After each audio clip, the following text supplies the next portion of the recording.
Hey everybody, Kyle here with Spicer Designs. Welcome back to the channel. It's so freaking hot out here right now. I don't know how people are surviving.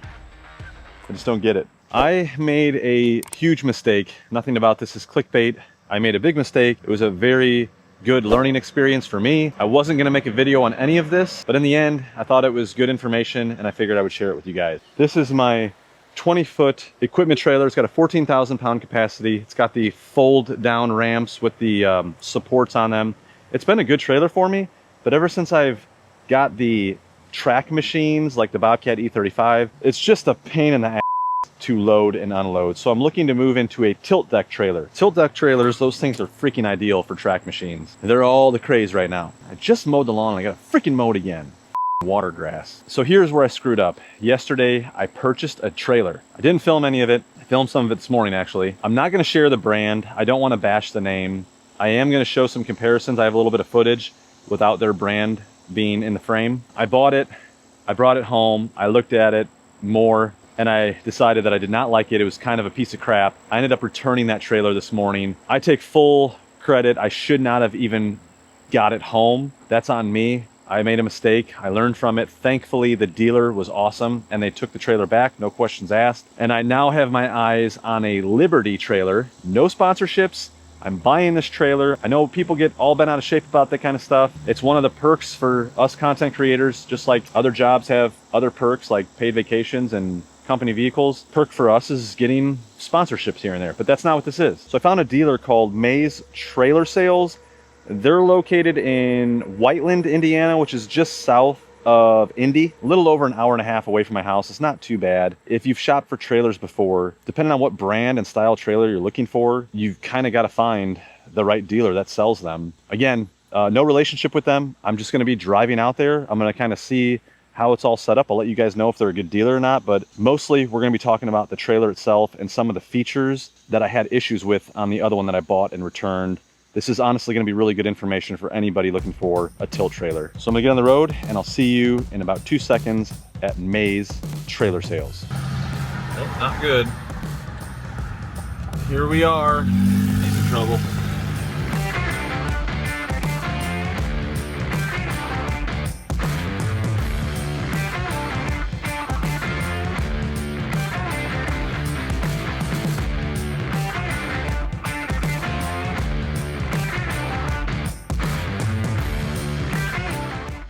All right, I just got here, Mays Trailer Sales.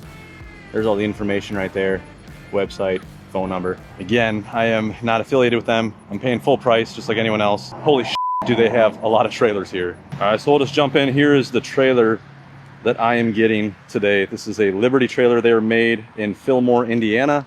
I'm also from Indiana, and right now we're in Whiteland, Indiana. And this thing is, it's actually pretty damn nice. Once I get it home, we'll kind of look at more of the details on this thing, all the little features. So this trailer is gonna cost me $8,800 plus the spare tire. So basically right at $9,000 plus Indiana sales tax. It's a pricey trailer, but there's even more expensive trailers. They carry these Benkeys. These things are freaking nice. He was telling me that these are like, I don't know, $14,000 or $15,000 trailers. But I mean, look at the tire and wheel combo on this thing. It's pretty beefy. And they got a bunch of these Benkeys all around here, pretty high end. But yeah, this Liberty is all I need. Demco coupler on there. These are really nice. It also has the Dexter hub assemblies with the brakes and all that. Supposedly they have very little issues. Some nice CNC work in there. I like that. I want to see what else they have here. This is a pretty damn big lot. And if you guys are in this area, they have a huge inventory. And this was the hardest part that I found, was trying to find the trailer that I wanted, the brand that I wanted, and somewhere close by. And they have a ton of them. This little guy right here would be pretty handy to have on the property, pulling with the tractor.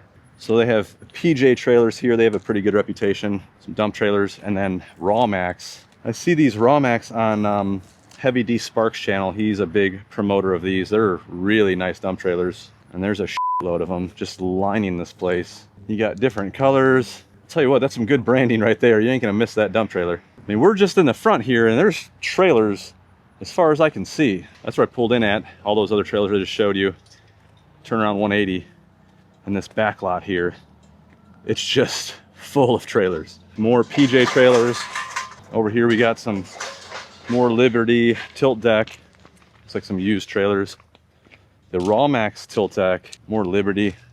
I almost was gonna go with the gray, but he talked me out of it. He said that the black is a little bit easier to maintain if you need to touch it up. So I do like that. I will show you this box that they have in the front. It's freaking massive. Just a huge space up there. So I like that. Oh God.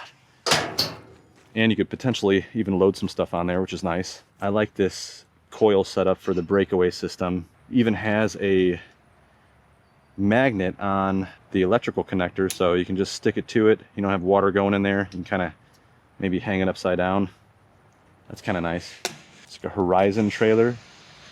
I don't know much about them, but it looks all right. That Liberty, it also has fork pockets on there. That I'm pretty interested in. I think I'll use them.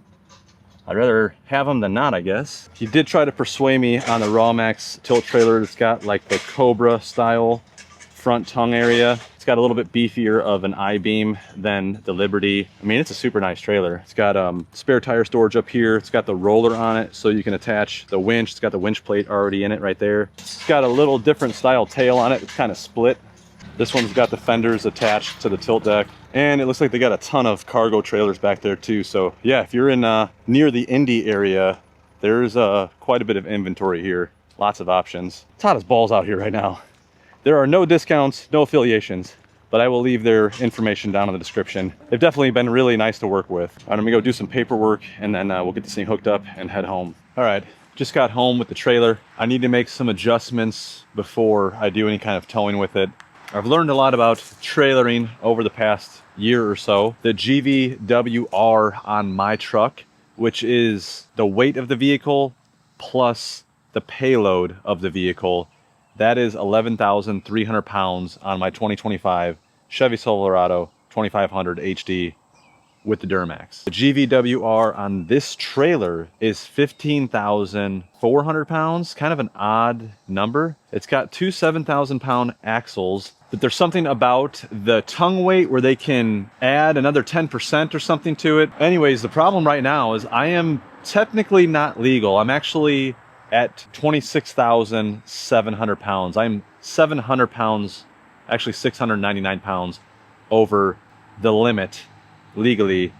Well, not legally, to where I would technically need a Class A CDL. I do have a Class B CDL. It's kind of a worthless CDL in my opinion. So right now, Liberty Trailers is in the process of derating the GVWR of this trailer to a max of 14,500 pounds, I think, or 14,700 pounds, I think, would be the max GVWR that I can have with this trailer. So it will be right. I just have to wait, and then I have to drive back. They have to put the new VIN and sticker on, and then I'm legal. Kind of confusing, but that's what I got to do.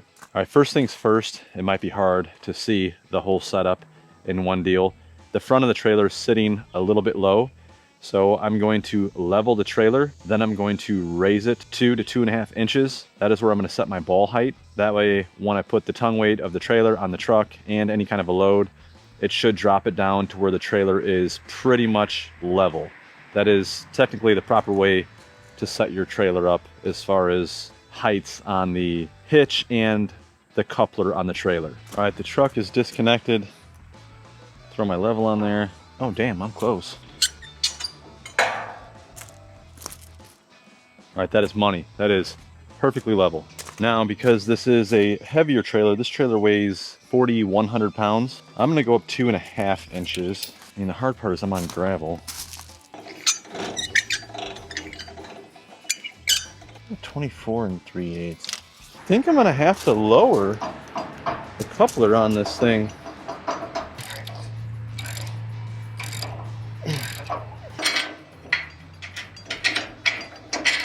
I lower it to there, and I raise that up. Now, Way Safe Hitches, I do have a relationship with. Really, really good hitches. All the keys match for everything, which is freaking awesome. If I go up to here,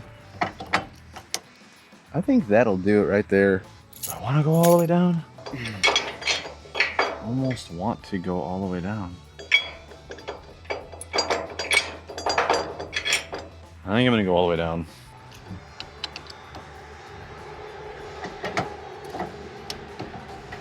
Thinking right there. I think that's a good happy medium. Just gonna put a little paint on there. All right, I'm gonna put all this back together. I'll get the weight back on the truck again and we'll see where we're sitting. Hopefully we're still sitting a smidge high. I don't know, we'll see. All right, moment of truth.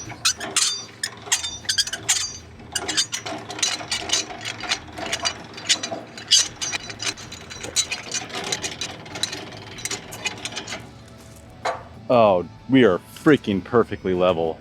That is awesome. Okay, I like that. If I need to, I'm right in the middle on the weigh-safe hitch on that 6-inch drop. If I wanted a little higher, I can bump it up one more. That way when I put a load on the trailer will be level. It's sitting level right now. But I like that a lot better. So I got the weight on the truck now, and you can see we are perfectly level. So I would say if I throw a load on that trailer, I might want to bump the weigh-safe hitch up one more notch. That will account for that weight. You want your trailer sitting level so that both of those tires are hitting the ground equally. It is very important. Actually, weigh-safe has some really good videos out on that, explaining the whole process better than I probably just did. I'd recommend checking them out. All right, it is 7:15. I'm about petered out for the day, so let's just do a real quick walkthrough on this thing. Now, I said I made a big mistake on the trailer that I purchased yesterday and then I returned this morning. It's been a long day. The biggest complaint on that trailer, it was just full of horrible welds. Welds with holes in it. Looks like there was some contaminants creating pockets, or either that or they were running out of shield gas. Absolutely horrible welds. There were still pieces of welding wire stuck all over the place on that trailer. There's probably 4 to 5 inches of welding wire that was just randomly sticking out all over the place. Very sharp. Definitely would have stabbed me at some point.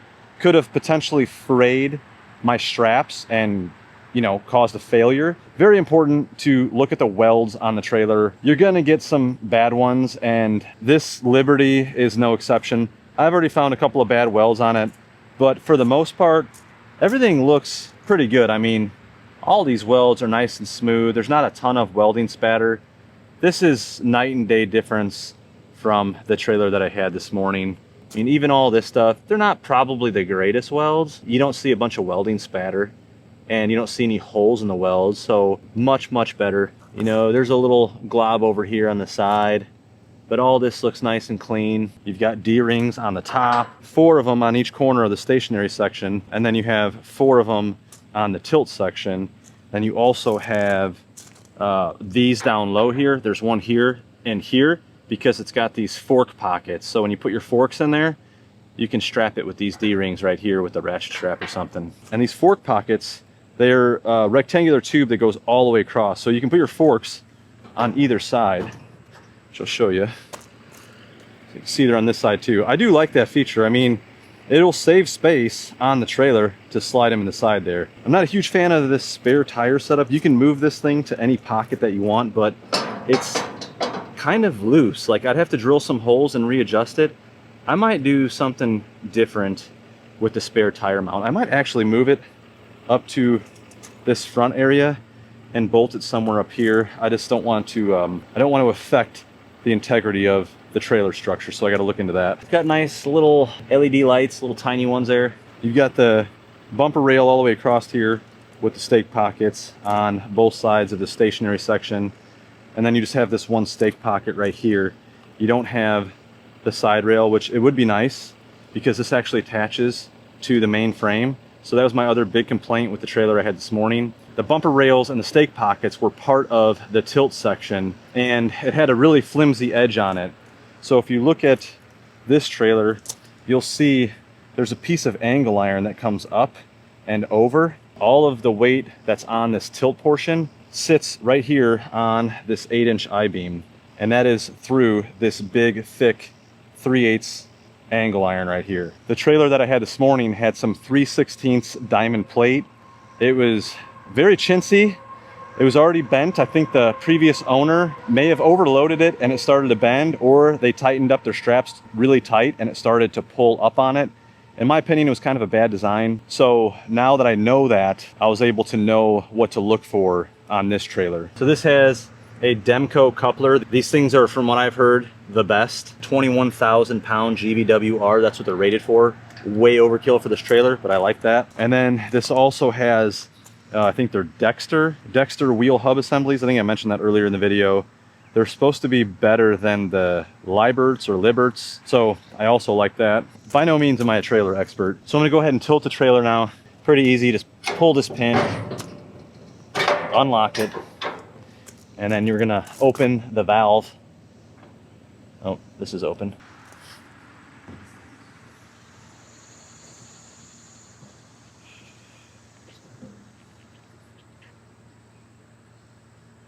Got her down.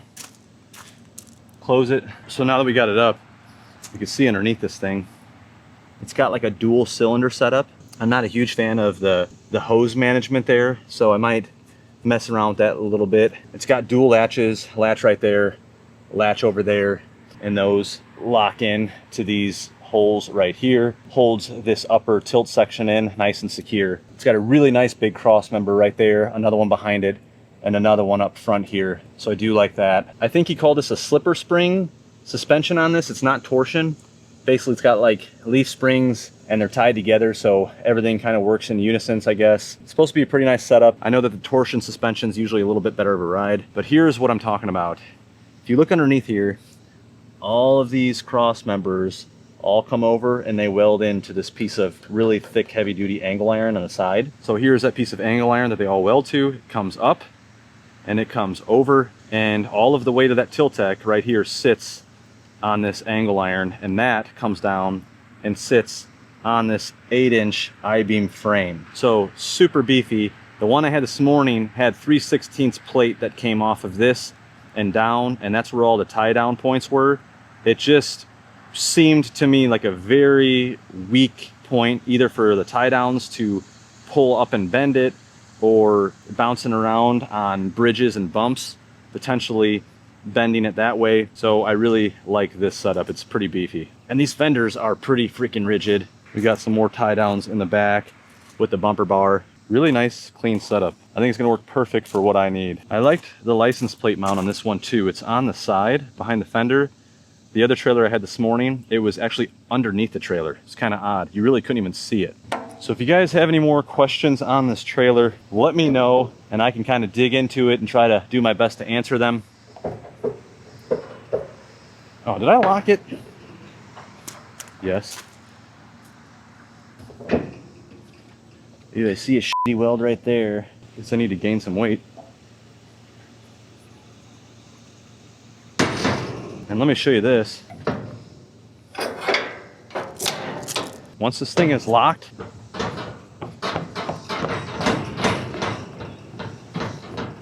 there's a little bit of a gap. It's like about 1/8 of an inch. The other one had about 3/8 of an inch.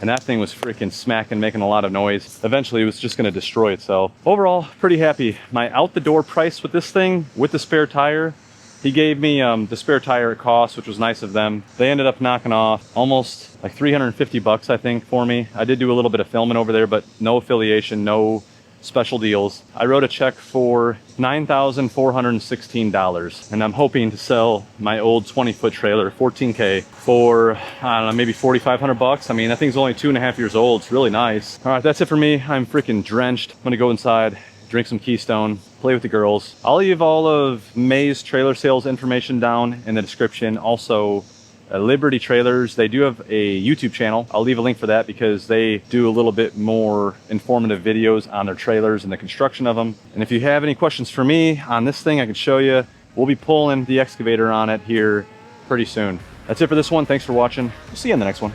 That is absolute crap. Here's another one right here. Look at that. I mean, that would literally stab into you like a good 1/8 of an inch. Look at that. Horrible. More boogered up junk right there. I mean, am I being too critical, or is this really not crap? Big old chunk of welding wire just waiting to snag you and stab you. Sweat bees.